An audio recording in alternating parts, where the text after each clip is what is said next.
Shabbat Shalom, everybody. I want to offer my gratitude to Yael, to Sam, to Joyce for letting me sit and having your words and your music and Shabbos wash over me. It's such a nice feeling, right?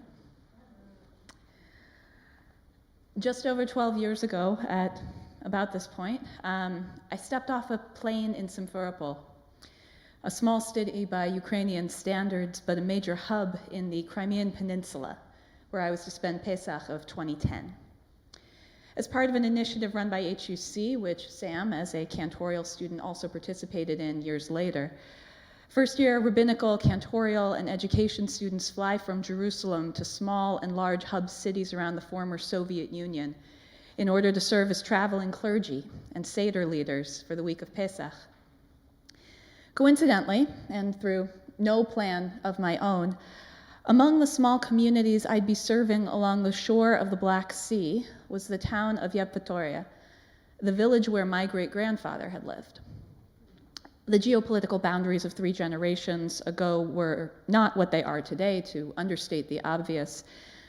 But my grandmother says that her father used to joke that you only knew what nationality you were that day by what flag was flying, and you hoped it wasn't Russian. I heard that bleak, deeply Jewish joke ringing in my ears in 2014 as I watched the headlines fill with the names of the places I had visited as sites of Russian occupation. Simferopol with its whitewashed JCC filled with young families, splattering salt water with parsley sprigs. The boardwalk in Feodosia, where the waves brought that same scent of salt permeating my breath, and those who had come outside with us from the nursing home, which was once a sanatorium. The wooden synagogue in Yevpatoria, where I wondered if some genetic helix of mine had been there before. That Crimea, where I visited in 2010, has ceased to exist in the same way 4 years later. And yet I am paradoxically and heartbrokenly sure that at the same time so much must have remained unchanged, despite the flags and the uniforms of the soldiers in the street. Like many American Ashkenazi Jews who trace their lineage back to the Pale of Settlement in Eastern Europe, I teetered on the precipice of identity as I watched the news this week. My Jewish identity is specifically the reason that my great-grandparents came to the United States from Yevpatoria and Odessa, having faced generations of persecution, oppression, and anti-Semitism. And yet my Jewish identity is what keeps me connected to Ukraine, even that which was most painful. The trajectory of the beauty of Ukrainian Jewish contributions, especially to liturgy and literature, have always been central in the way I make sense of the world. Like Shalom Aleichem, though I certainly make no comparison, I was raised with the stories of Chassidut, of the Baal Shem Tov and Rabbi Nachman, who in the 1700s were claiming joy and wholeness in the wake of the shattered shards and bloody imprints of the massacres of Khmelnytsky in 1648. These deeply Jewish stories passed down before printing presses, whispered around hearths and campfires, helped me to claim some aspect of memory, to inherit the lesson treasured and kept alive by our ancestors around the world, that sometimes to make sense of the present, you can turn to a fable of the past to realize you are not alone.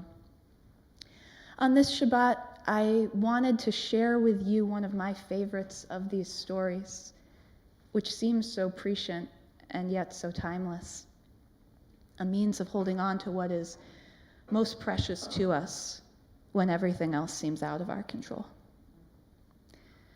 This is a story of Rabbi Nachman of Bratslav in the Ukraine, who was the great-grandson of the Baal Shem Tov, the master of a good name, the founder of Chassidut. It has grown some, as legends will do since the days of Rabbi Nachman, but the message is his as I share it with you today. So let us begin. Once upon a time, a long time ago, across the oceans and across the centuries, there was a tiny Jewish village nestled in the mountains, set apart from the world outside. These Jews worked together, prayed together, lived together for generations without very much contact with the world beyond them, until one day terrible news was received that a plague was spreading throughout the land. This plague was like none other. It swept through cities and none could escape its grasp. The symptoms were not deadly, but they were tragic. This was a plague of forgetfulness. The loss of one's memory at first didn't seem so bad. No one would die, the illness would cause no pain. But the more the people of this village considered living without the memories of all that they had shared, all those they loved, the meaning of their lives, there was a very real danger that everything would be lost and forgotten. We will write it all down, they declared, so that our history, our lives, our heritage, we won't forget them. And they did. But it occurred to them, what if they forgot where they had stored the book?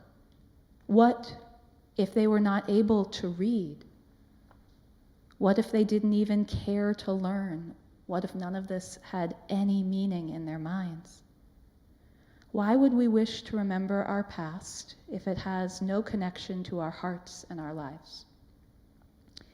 So finally, it was decided that each member of the community would inscribe a single word on their forehead that would be the first thing anyone sees when encountering one another, this clear reminder of a world they had known.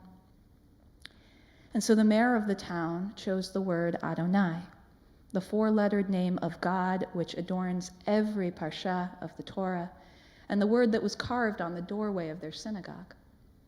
And the youngest child in town chose the letters Aleph Bet, and the oldest elder chose the word Torah, and each individual chose a word that was most meaningful to them.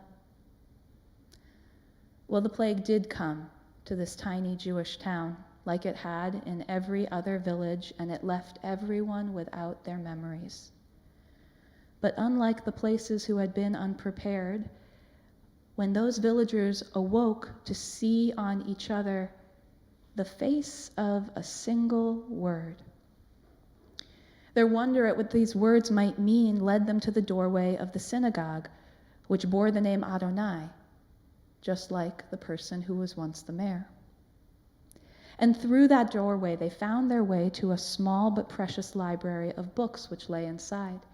And from the Aleph Bet written on the smallest child's forehead, they were reminded of their ancient language. And from the word Torah on the oldest elder's forehead, they reread with wonder those same stories we read today. Soon they were studying all the books that they could find to understand who each of them was and what was most important. And eventually, they found that book, the book of their lives, which they had prepared as an antidote to their forgetfulness. They remembered their past and what had brought them to that day. The plague came and the plague went, but their lives continued on because they found their memories, and the plague of forgetfulness was soon forgotten. This place where we sit right now, this is the cure for the plague of forgetfulness. When you look around you, you see words of Torah, visibly written on the walls and reminding us of who we are, and invisibly written on the face of everyone you encounter in this space. Take a moment just to think. What would be the word that you chose to bring you back to yourself that you would never want to forget?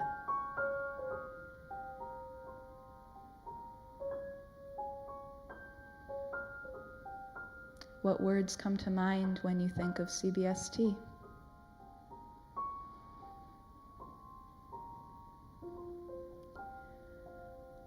Whenever you feel like you're suffering the effects of a plague of forgetfulness, come back here.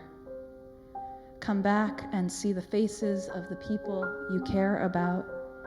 Come back to the stories that you've known since before you could remember. Let them whisper who you are to you. Find yourself again in this community and be reminded of the person you are when you belong here. May these living memories bring all of us blessing, and may they bring us a Shabbat Shalom, a Shabbat that is whole and full of peace.